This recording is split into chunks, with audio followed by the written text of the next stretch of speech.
السلام عليكم ورحمة الله وبركاته. وبليانك يقالي فيديو gabaabaa kana keessatti wanniin isiniif qooduuf deemu akkaataa aappilikeeshina Zoom jiru ittiin fayyadamnu jechuudha. Yookaan itti fayyadama aappii Zoom jechuudha. Viidiyoo gabaabaa kana keessatti wanni waliin ilaallu aappilikeeshina Zoom kana akkamitti itti fayyadamnaadha.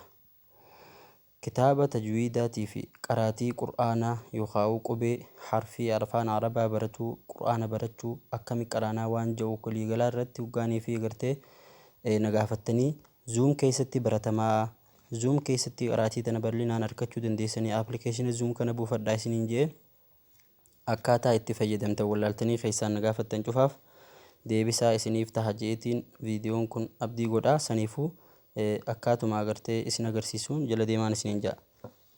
Jalqaba irratti pilaayistoorii kan jiru kana xuyxa. Ka gubbaarraa kan eega xuyxee maaltu siif dhufa akkaataa kanatti siif dhufa. Sarchi ka jiru kana irratti Zoom jettee barreessita. Zoom qofa hoggaa barreessite akkanatti sarchi goote siif baha jechuudha. Zoomiin kun hoggaa siif bahe ani waaniin ammaan dura buusee jiruuf naaf open jee naaf fide isin install jeetu isinii fida. Install ka jiru san xuyxanii eeggattan hoggaa inni open ka jiru kana isiniif fide xumura irratti open ka jiru kana xuyxanii jechuudha. Hoggaa open ka jiru kana xuyxan akkaataa amma agartan kanaan isinii fida. San booda aappii kana hoggaa kanatti isinii fide banatuudhaaf sign in kan jiru xuyxan. Sign in hoggaan ifi xuyxan gama jalaa kanarratti gama gubbaatti email addressii fi passwordii si gaafata. Jalatti ammoo Google fi Facebook faa qunnamii siin ja'a. Karaa gabaabaa ati Facebookiin qunnamuu barbaadettee Facebookiin xuyxaa jechuudha. Kafeetiin qunnamuu dandeessa. Ani amma Facebookiin qunnamuu waan hin barbaadeefin Facebook irratti tuqe.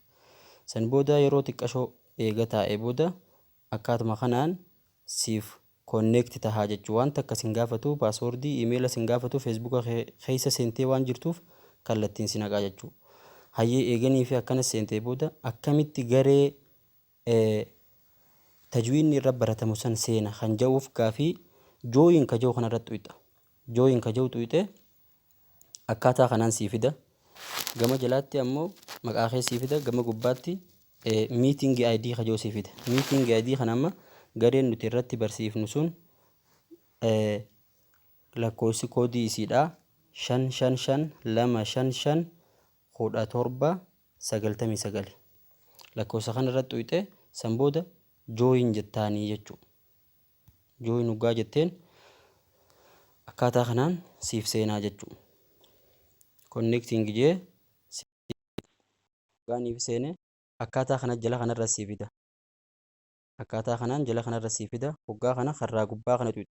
Call via device audio ka jiru kanarra xuyxa sagalee banachuu keetii jechuudha.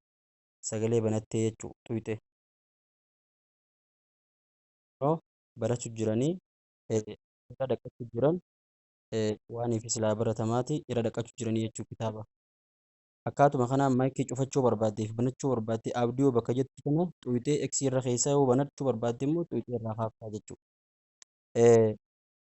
Meesejii fakkaattu tan gama kanarra jirtu garraa sheerii cinaa tan jirtu tana yoo xuyxe nama as keessa jiru lakkoofsa isaatiin si agarsiisa. Fakkeenyaaf amma nama as keessa jira jechuudha. Barreeffama yoo asirratti barraa'u hordofuu barbaadde akkaataan itti hordoftu chat ka jiru gama jalaa jiru kana achi xuyxeetiti hordofta akkasuma barreessuu barbaadde barreessita jechuudha. Kana fakkaataa karaa biraatiin seenuu karaa kanarra gabaabaatiin illee seenuu ni dandeessa. Amma keessaa bahuu hoggaa barbaadde akkatti baatuun si garbaasa. Akkatti keessaa baatu liif ka jiru kana xuyxeetuma kana sii fida.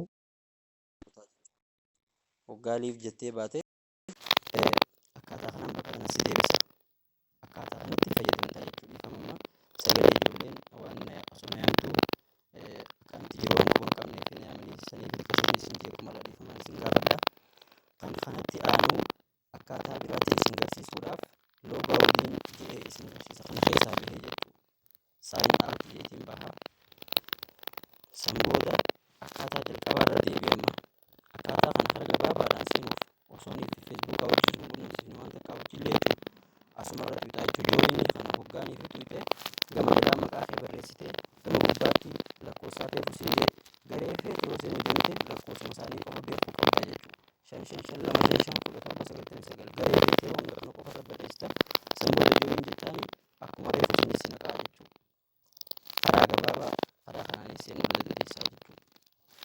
Akkaataa kanaan immoo wanni jechuun qabne maayikii banachuu gama gubbaarraa call via device audio kajuu kana irratti tuquu irraanfachuu hin qabdu.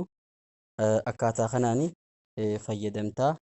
Inshaa Allah siif gala je'eetiin yaada namni waan barnootaa hordofuu barbaadan cuftinu akkaataa kanaan seenuu dandeessanii viidiyoo kana sheer godhaa jechuudha. Amseesinii godhaa. Kanaaf asuma irratti hin xumura.